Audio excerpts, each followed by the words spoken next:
Start. Ready.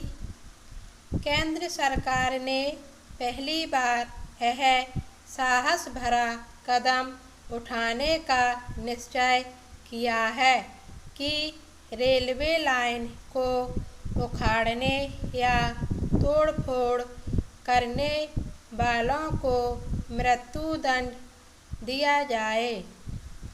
दुनिया के सभी देशों में राष्ट्रद्रोहियों को, चाहे वे जासूस हों या तोड़-फोड़ करने वाले, इस तरह के कठोर दंड दिए जाने की व्यवस्था है।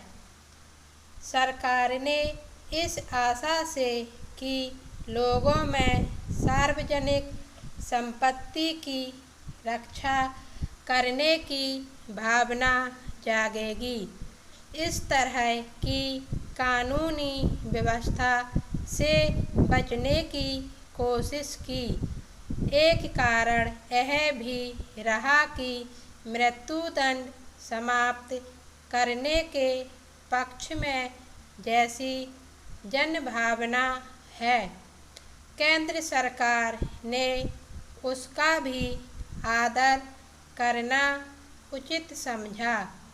यही वजह थी कि 7 साल पूर्व जब भारतीय रेलवे कानून में संशोधित किया गया, तब 3 से 7 साल तक की कठोर कैद की ही व्यवस्था की गई।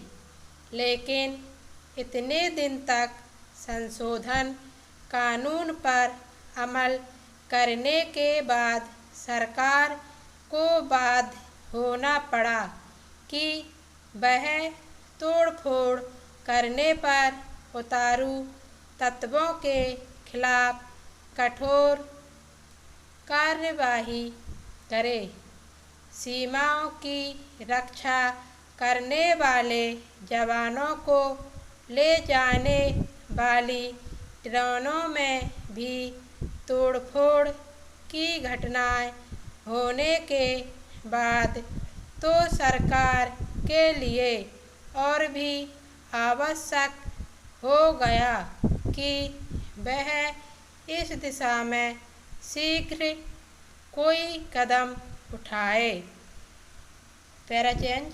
रेल दुर्घटनाओं के संबंध में समिति ने जो रिपोर्ट दी, यह आवश्यक है कि सरकार उसकी बातों को सामने रखे। रिपोर्ट में कहा गया है कि पुलिस और स्वराष्ट्र मंत्रालय रेलवे दुर्घटनाओं को रोकने के लिए अपना दायित्व निभाने से कतराते हैं।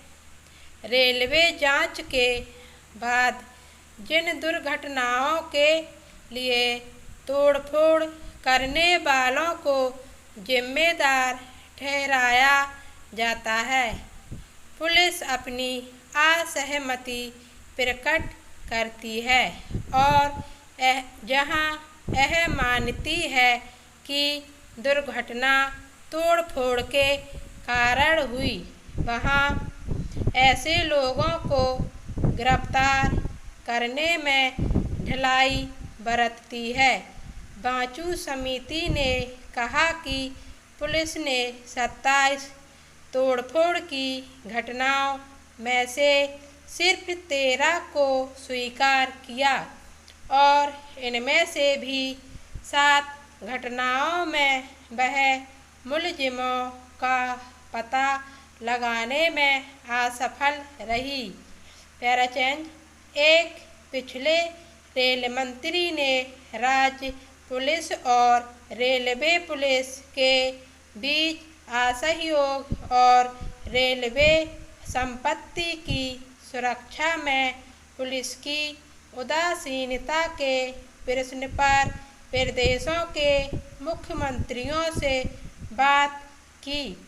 यह भी कहा गया था कि प्रदेशों में रेलवे लाइन और रेलवे संपत्ति की सुरक्षा का दायित्व प्रदेश प्रशासन को संभालना चाहिए।